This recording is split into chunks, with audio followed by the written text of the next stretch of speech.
आज हम अपने YouTube चैनल जिसका नाम है विद्या टूर में आपको स्वागत करते हैं और एक नए टॉपिक का स्टार्ट करते हैं जो बहुत इंपॉर्टेंट है एग्जाम के बेसिस से। तो आज हम पूरे बढ़िया से समझेंगे जिसका नाम है पादप जगत, जिसको बोलते हैं इंग्लिश में प्लांट किंगडम। ये सभी को समझेंगे, सभी को देखेंगे। ध्यान से समझिएगा कि सर ये प्लांट किंगडम के बताने वाला व्यक्ति का नाम क्या है। तो इस व्यक्ति का नाम था, उसका नाम था इकलर। क्या नाम है? तो इकलर। देखिए मैं पूरा नाम नहीं लिखेंगे, बोलते जाएंगे, अपना कॉपी पर लिख लीजिएगा। तो यह याद रखिएगा, प्लांट जगत के बारे में बताने वाला एक व्यक्ति है जिसका नाम है एकलर। उन्होंने इस पूरे प्लांट जगत को 5 भागों में बांटा था फूलों के आधार पर। फूलों के आधार पर पूरे 5 जगत में किसको बांटा है? तो प्लांट को बांटा है। और जिसमें हम आज समझेंगे कि सर एकलर ने क्या कहा। एकलर ने कहा कि पादप को 2 भागों में बांट दिया। एक के नाम दिया क्रिप्टोगेम्स और दूसरा के दिया फेंड्रोगेम्स। सर ये क्रिप्टोगेम्स क्या है? तो क्रिप्टोगेम जो है वो बिना फूल वाला है और फेंड्रोगेम्स क्या है? तो यह फूल वाला है। मतलब सर इसको बोलते हैं अपुष्पोदित और इसको बोलते हैं पुष्पोदित। मतलब कि एक पुष्प वाला, एगो बिना पुष्प वाला। मतलब एगो में फूल होने वाला, एगो में बिना फूल होने वाला। अच्छा सर, तो ये बताइए कि सर क्रिप्टो गेम्स जो है, पहले हम ये समझेंगे क्रिप्टो गेम्स क्या है। तो क्रिप्टो गेम्स में 3 चीज आ रहा है। एक आ रहा है थैलोफाइटा, याद रखिएगा। इंग्लिश में थैलोफाइटा ऐसे लिखते हैं, हिंदी में इसी को कहने का सेंस को ऐसे करके थैलोफाइटा लिख देगा। समझ रहे हैं? तो दिमाग में रखिएगा कि थैलोफाइटा को हिंदी इंग्लिश में लिखो, सब जगह ऐसे ही लिखेंगे। तो थैलोफाइटा, जैसे कि ब्रायोफाइटा, जैसे कि नाम है टेरिडोफाइटा। तो हमने समझा सर कि क्रिप्टो गेम्स को 3 भागों में बांटा गया है, थैलोफाइटा, ब्रायोफाइटा, टेरिडोफाइटा। तो सबसे पहले बात आती है कि सर थैलोफाइटा के अंतर्गत में और कौन कौन सा चीज आते हैं। तो थैलोफाइटा के अंतर्गत में एक नाम है शैवाल, एक नाम है कवक, एक का नाम है लाइकेन, एक का नाम है बैक्टीरिया। ये सभी जो हैं ये थैलोफाइटा के अंतर्गत में आते हैं। समझिएगा थैलोफाइटा क्या है। तो थैलोफाइटा प्लांट के एक जगत के अंतर्गत में आने वाले प्लांट है, एक पौधा है। लेकिन एक ऐसा पौधा है जिसके बारे में हम देख करके ना बता सकते हैं कि इसमें किधर तना है, इसमें किधर जड़ है, ये हम स्पष्ट नहीं कर सकते हैं। मतलब सर, मतलब ये एकदम थैलस के समान होता है। ना इसमें तना का पता चलता है, ना इसमें जड़ का पता चलता है, और ना इसमें पत्ती का पता चलता है। तो यह एक थैलस के समान होता है। तो समझेंगे कि सर इसके अंतर्गत में आने वाला एक शैवाल है। सर शैवाल क्या होता है? सर शैवाल को ही इंग्लिश में बोलते हैं एल्गी। और आप जानते हैं कि शैवाल जो होता है वो हरे कलर का होता है। यह जो होते हैं इसके ऊपरी ऊपरी जो लेयर होता है वो किसका बना होता है? तो याद रखिएगा। बताओ ऋषि तुम, कि अगर तुमसे हम पूछेंगे कि प्लांट की कोशिका भित्ति किसका बना होता है? तो सेलुलोज का। किसका? तो सेलुलोज का। इसीलिए शैवाल की कोशिका भित्ति किसका होता है? तो सेलुलोज का बना होता है। किसका होता है? सेलुलोज का बना होता है।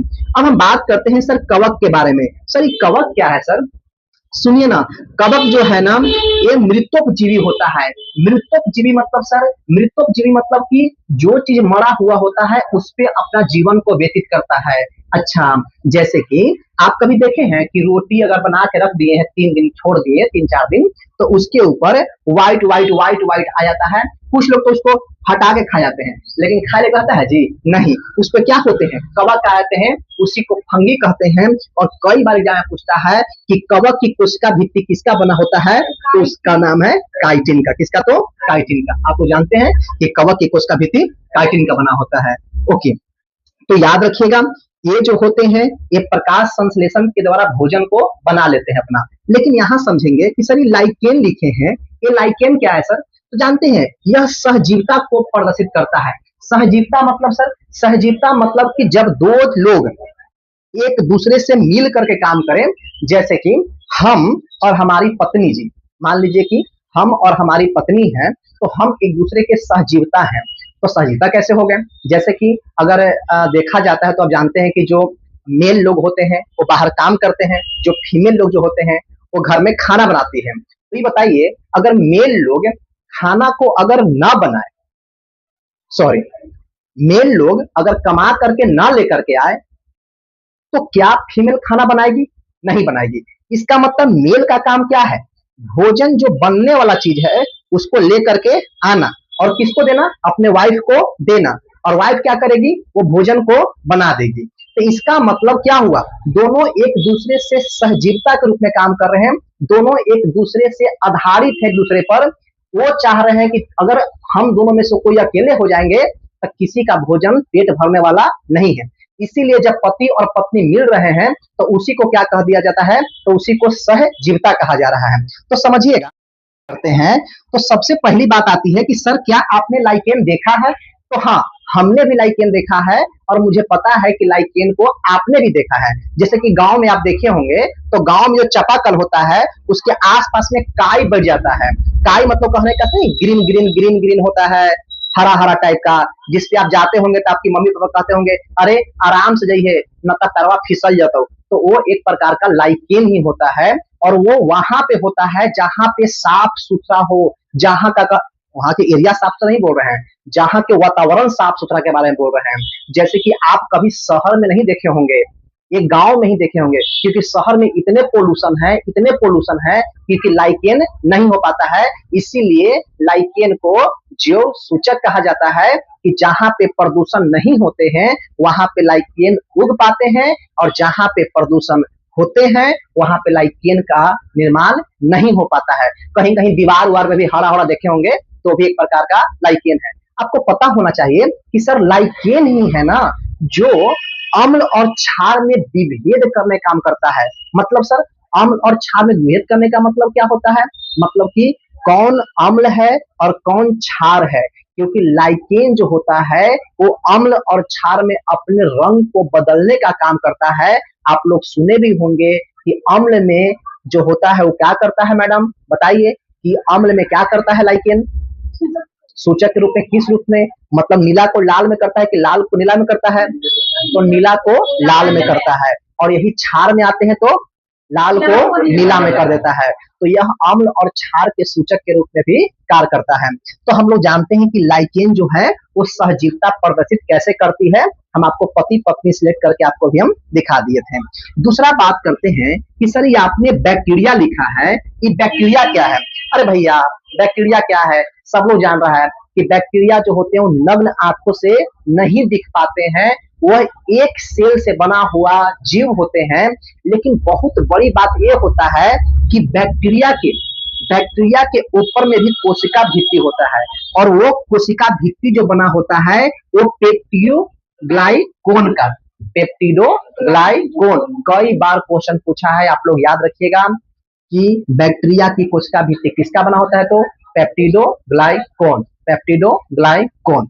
इस प्रकार हमने देखा कि शैवाल, कवक, लाइकेन और बैक्टीरिया, ये सभी के बारे में हम लोगों ने समझा।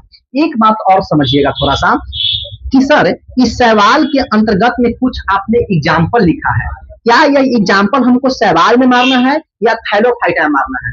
तो भैया आपसे क्वेश्चन पूछेगा कि अस्पाइरोगायरा किसमें आता है, तो ये ऑप्शन होगा थैलोफाइटा में। किसमें आता है? थैलोफाइटा में। थैलोफाइटा कैसा होता है? इसका आकार थैलस के समान होता है, इसमें तना, पत्ती, फूल ये सब कुछ नहीं होते हैं, ये थैलस के समान होते हैं। अस्पाइरोगायरा, एजोला, कारा, अल्वा, देखिए इसका बहुत सारा एग्जाम्पल है, मैंने कई एग्जाम दिए हैं और कई एग्जाम में बैठने के बाद मुझे एहसास हुआ है कि यह चारों एग्जाम्पल कई इंपॉर्टेंट है, सबसे ज्यादा इंपॉर्टेंट यही है। तो क्यों ना हम इसी को याद रखें, अस्पाइरोगायरा, एजोला, कारा और अल्वा। हम लोग सबको याद है यहाँ पे हमारे ग्रुप के लोगों को, और आपको भी पूर्ण विश्वास है कि आपको भी याद कर लेंगे अस्पाइरोगायरा, एजोला, कारा और अल्वा। उसके बाद हम बात करते हैं कि कवक में कौन कौन एग्जाम्पल आता है सर, जैसे कि ईस्ट हो गया, जैसे क्या हो गया सर, मशरूम हो गया, फफूंद हो गया जिसी को म्यूकर कहते हैं। देखिए मशरूम जो हम लोग खाते हैं भी सब्जी बना करके, जो गौवा में उसको छाता उता भी लोग कहते हैं, वो जो मशरूम जो है वो हाईली प्रोटीन का सोर्स है, रिचेस्ट प्रोटीन का सोर्स है, 80% तक उसमें प्रोटीन पाया जाता है। किसमें? मशरूम में। तो याद रखिएगा ईस्ट, मशरूम, फफूंद ये सब किसका एग्जाम्पल है, तो कवक का एग्जाम्पल है। उसके बाद हम लोग बात करते हैं दूसरा, जिसको बोलते हैं ब्रायोफाइटा। सर ये ब्रायोफाइटा क्या है? देखिए ब्रायोफाइटा के बारे में जाने ना तो बड़ा मजा आया। ब्रायोफाइटा एक पूरे प्लांट जगत का एक ऐसा प्लांट है जिसे प्लांट का उभयचर कहते हैं। मतलब सर ये पूरे प्लांट जगत का ये उभयचर है। उभयचर क्या होता है सर? उभयचर कहने का सेंस ये होता है कि जो अपना जीवन जल के साथ साथ स्थल पे भी, मतलब जल के साथ साथ स्थल पे भी अपने जीवन को व्यतीत कर लेता है, वही होता है प्लांट जगत का उभयचर। उभयचर कहने का सेंस क्या है? कोई भी प्लांट पानी के साथ साथ अगर स्थल पे भी हो जाता है तो वह क्या है? उभयचर है। तो ब्रायोफाइटा स्थल और जल दोनों में हो जाते हैं। अच्छा सर, क्या सर इसका एग्जाम्पल याद करना जरूरी है? बहुत जरूरी है, और मुझे पूर्ण विश्वास है कि आपको भी याद हो जाएगा। जैसे कि ब्रायोफाइटा के एग्जाम्पल क्या है? जैसे कि मॉस हो गया, मॉस हो गया, रिक्सिया हो गया, मर्चेंटिया हो गया, लिवरबट हो गया। क्या हो गया? तो लिवरबट। अगर ना याद हो तो याद रखिएगा, मौसा जी रिक्शा से आ गए थे, मर गए। क्या हो गए? तो मर गए। मौसा जी रिक्शा से आ रहे थे, मर गए। ठीक है, एगो लिवरबट। क्या है? तो लिवरबट। तो यही याद रखिएगा कि ब्रायोफाइटा में मॉस, रिक्सिया, मार्चेंटिया और लिवरबट। कई बार एग्जाम में पूछा है कि रिक्सिया किस प्लांट संघ के अंतर्गत में आता है, तो आप बताइएगा कि ब्रायोफाइटा के अंतर्गत में आता है। मुझे पूर्ण विश्वास है कि आपको समझ में आ रही होगी। अच्छा, एक है टेरिडोफाइटा। ये जी इसको पी से पढ़ते थे पेरिडोफाइटा, लेकिन होता है टेरिडोफाइटा। ठीक है, इसको याद रखिएगा, टेरिडोफाइटा। टेरिडोफाइटा की बात करते हैं तो सर ये क्या है? हाँ, इसके बारे में जानिए। टेरिडोफाइटा एकमात्र ऐसा प्लांट है जिसमें तना का विकास है, जड़ का विकास है। इस कुल में, किस कुल में? स्कूल में क्रिप्टो गेम्स में। क्रिप्टो गेम्स में एकमात्र संघ है, इसका नाम है ट्रिडोफाइटा। ट्रिडोफाइटा में क्या है भैया? तो इसमें तना का विकास है, इसमें जड़ का विकास है। तो अगर बताइए, हम आपसे क्वेश्चन पूछेंगे कि आप किस प्लांट को पसंद कीजिएगा, जड़, तना, जिसमें हो कि जिसमें ना हो उसको पसंद कीजिएगा? आप कहिएगा, क्या कहिएगा? जिसमें हो कहिए कि ना सर, जिसमें तना हो, जड़ हो, लगना भी तो चाहिए कि पेड़ है, पता भी तो चलना चाहिए। इसका मतलब आप उसको लाइक कीजिएगा। तो इसका एग्जाम्पल है लाइकोपेडियम। लाइकोपेडियम, तो लाइकोपेडियम इसका एग्जाम्पल है। और एक और याद रखिएगा, फर्न। लाइकोपेडियम और फर्न किसका एग्जाम्पल है? तो ये एग्जाम्पल है आपको ट्रिडोफाइटा का। किसका है? तो ट्रिडोफाइटा का। तो मुझे पूर्ण विश्वास है कि आपको क्रिप्टो गेम्स में कोई दिक्कत नहीं होने वाला है। अब हम बात करते हैं सर फेंड्रो गेम्स। फेंड्रो गेम्स क्या है? फेंड्रो गेम्स जिसे क्या बोलते हैं? तो फेंड्रो गेम्स को बोलते हैं फूल वाला। फूल वाला मतलब सर, फूल वाला मतलब जिसमें फूल होता हो, जिसमें फूल है। तो फेंड्रो गेम्स की बात करते हैं तो फेंड्रो गेम्स में फूल वाला होता है, जिसमें फूल होता है। इसके अंतर्गत में दो आता है, एक होता है जिम्नोस्पर्म और एक होता है एंजियोस्पर्म। मतलब सर, एगो जिम्नोस्पर्म है, एगो एंजियोस्पर्म है। मतलब सर, एगो अनावृत बीजी है, एगो आवृत बीजी है। इसी को हिंदी बोलते हैं, लिख लीजिएगा, अनावृत बीजी। एक होता है आवृत बीजी। जिम्नोस्पर्म के बारे में कुछ बताइए। देखिए, जिम्नोस्पर्म एक ऐसे प्लांट संघ में आ रहे हैं जिसमें फूल है। और बताइए, अगर फूल है तो पक्का फल बनेगा, फल बनेगा तो बीज बनेगा। तो इसका मतलब कि सर, हम जिम्नोस्पर्म के बारे में पढ़ रहे हैं, और जिम्नोस्पर्म में दिक्कत ये आ रही है कि फल बन रहा है सर, बीज बन रहा है सर, लेकिन उसकी जो बीज जो है उस पर कोई आवरण नहीं है। तो उसी को बोलते हैं नग्न बीजी। क्या बोलते हैं? नग्न बीजी। तो याद रखिएगा, इसका बीज तो बनता है लेकिन इसका बीज किसी भी कवर से ढका हुआ नहीं होता है। इसका एग्जाम्पल इंपॉर्टेंट है, एक नाम है पाइन, साइकस और फर। याद रखिएगा, पाइन, साइकस, फर। पाइन, साइकस, फर। यहाँ के सभी लोगों को पूर्ण याद हो चुका है कि किसका कौन एग्जाम्पल है। आप अगर ध्यान से वीडियो को देखिएगा और रुक रुक के समझने की कोशिश कीजिएगा तो आपको भी याद हो जाएगा। याद रखिएगा, पाइन, साइकस, फर, ये सब किसका एग्जाम्पल है? ये सब जो है वो जिम्नोस्पर्म के हैं, जो कि आवृत बीजी हैं, जिसमें अनावृत बीजी हैं, जो कि उसके ऊपर कोई बीज का आवरण नहीं है। अब हम बात करते हैं एंजियोस्पर्म। एंजियोस्पर्म को आवृत बीजी कहते हैं। ये जो एंजियोस्पर्म है, इसमें दो भाग में बांटा गया है। क्या सर? एक होता है मोनोकोट, एक होता है डाइकोट। मतलब सर, मतलब ये होता है कि एंजियोस्पर्म के जो बीज होते हैं उसके ऊपर आवरण होता है, वो नंगे नहीं होते हैं। जैसे कि आम के देखे होंगे, आम के ऊपर में गुद्दा उदा होता है, तो सभी के ऊपर में गुद्दा उदा होते हैं। तो ये सब जो होते हैं, याद रखिएगा, मोनोकोट और डाइकोट के अंतर्गत में आने वाले बीज हैं। जैसे मोनोकोट को बोलते हैं एक बीज पत्री, डाइकोट को बोलते हैं द्विबीजपत्री। सर ये मोनोकोट और डाइकोट क्या है, थोड़ा बताइए, समझिए। मोनोकोट मतलब एक बीजपत्री। देखिए हम क्या बोल रहे हैं, एक बीजपत्री। तो याद करने का तरीका है, जैसे हम याद किए हैं वैसे ही आप याद कीजिएगा। जब कभी भी एग्जाम्पल में दे देगा लहसुन का, प्याज का, धान का, गेहूं का, आम का, सरसों का, कुछ भी कर देवे, ये मोनोकोट का है कि डाइकोट का है, तो कैसे याद रखिएगा। आप गांव में हैं, लोग जानते भी हैं सबके जड़ के बारे में। जैसी मोनोकोट बोलेंगे ना, तब बोलिएगा कि मोनोकोट मतलब सिंगल, और सिंगल मतलब इसका जड़ जो होगा वो फाइब्रस की होगा, मतलब एक वो जड़ ना होगा, उसका जड़ बहुत सारा निकला हुआ होगा। जैसे कि अगर हम पूछें कि प्याज का जड़ कैसा होता है, तो आप बोलिए जी हाँ, प्याज में ना बहुत सारा इसी से फुनगी निकल रहता है, तो इसका मतलब वो मोनोकोट का है। हम बोलेंगे कि ये बताइए धान की बताइए, तो आप फिर से बोलिए हाँ जी, धान का भी जड़ ना एकदम फाइब्रस को कबाड़ते ना एकदम गुत्था टाइप के निकलता है, उसमें बहुत सारा रेशा होता है। तो इसका मतलब है कि इसके जितने भी एग्जाम्पल होंगे उस सब का जड़ जो कैसा होगा, तो फाइब्रस होगा। इसका मतलब कि धान का, गेहूं का, मक्का का, प्याज का, लहसुन का, इस सभी जितने भी आपको हम बताए हैं, ये सभी जो होंगे वो मोनोकोट में होंगे। अगर आप भूल गए, जड़ वाला याद ना हो, तब उसका पत्ता याद कीजिएगा। जैसे कि प्याज के पत्ता को ले करके और ऐसे ऊपर सिरा से करके फाड़िएगा। अगर फाड़ने के बाद दोनों समानांतर विन्यास में फट जाए, मतलब दोनों एकदम प्लेन रूप से ऐसे फट जाए, तो उसको बोलिएगा, जैसे कि मान लीजिए कि हम ए वाला पेज लेते हैं और ऐसे लेने से इसको अगर हम ऐसे फाड़े और इस समानांतर ऐसे फट गया, अगर ऐसे फट गया तो समझ जाइए कि यह जो है भैया ये मोनोकोट के आने वाले हैं। जैसे कि धान वाला में हो जाएंगे, धान के पत्ता को इसे फाड़िएगा एकदम समानांतर फट जाएगा, तो ये सब किस में हो जाएंगे, मोनोकोट में। जैसे मक्का वाला जो हम लोग गांव घर में उसको ऐसे घुमा घुमा के और बजाने वाला बनाते थे, तो वो भी याद रखिएगा, मोनोकोट के अंतर्गत में आते हैं। अच्छा सर, अब बता दीजिए हमको डाइकोट। अब जैसे हम बोलेंगे डाइकोट, डाइकोट मतलब जिसका बीज दो भागों में बट जाए।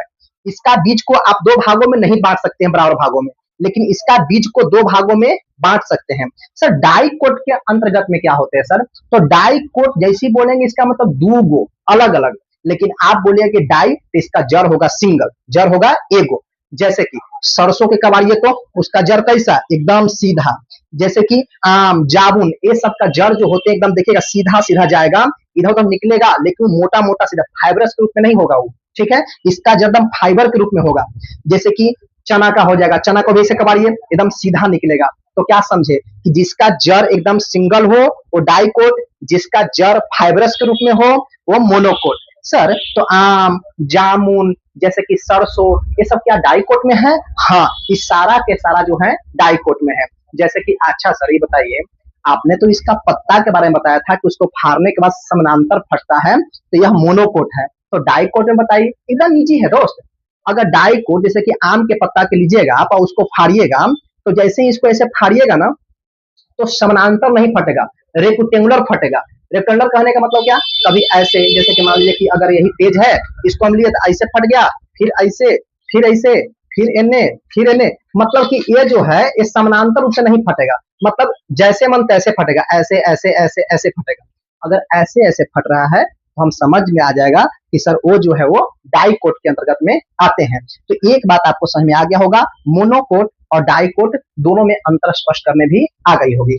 एक बार दिमाग में फिर से याद रखेंगे, एक बार एकदम मूल मंत्र की तरह एकदम याद रखिएगा। एक बार हम बोल रहे हैं और आप लोग भी ऐसे ही मंथन कीजिएगा, तभी आप लोग को याद होगा। अपने आंख को मूंद करके, बंद करके याद रखेंगे कि सर प्लांट किंगडम के बारे में बताने वाला व्यक्ति कौन है, एकलर है। कौन है, तो एकलर है। प्लांट किंगडम को एकलर ने कहा कि फूलों के आधार पर हम इसको 5 भागों में बांटेंगे। 5 भागों में बांटने के लिए इन्हें सबसे पहले 2 भागों में बांटा। एक बांटा क्रिप्टोगेम्स, एक बांटा फेंड्रोगेम्स। क्रिप्टोगेम्स मतलब क्या होता है, बिना फूल वाला, और फेंड्रोगेम्स मतलब क्या होता है, तो एक होता है फूल वाला। सर ये क्रिप्टोगेम्स में 3 भागों में बांट दिए, कौन कौन, थैलोफाइटा, ब्रायोफाइटा और टेरिडोफाइटा। थैलोफाइटा को फिर 4 भागों में, जैसे शैवाल हो गया, जैसे कवक हो गया, जैसे कि क्या बोलते हैं जी उसको, लाइकेन हो गया, जैसे कि एक क्या हो गया, तो बैक्टीरिया हो गया। क्या हो गया, तो बैक्टीरिया हो गया। उसी प्रकार हम फेंड्रोगेम्स की बात करते हैं, तो फेंड्रोगेम्स में भी 2 भागों में बांटा गया है।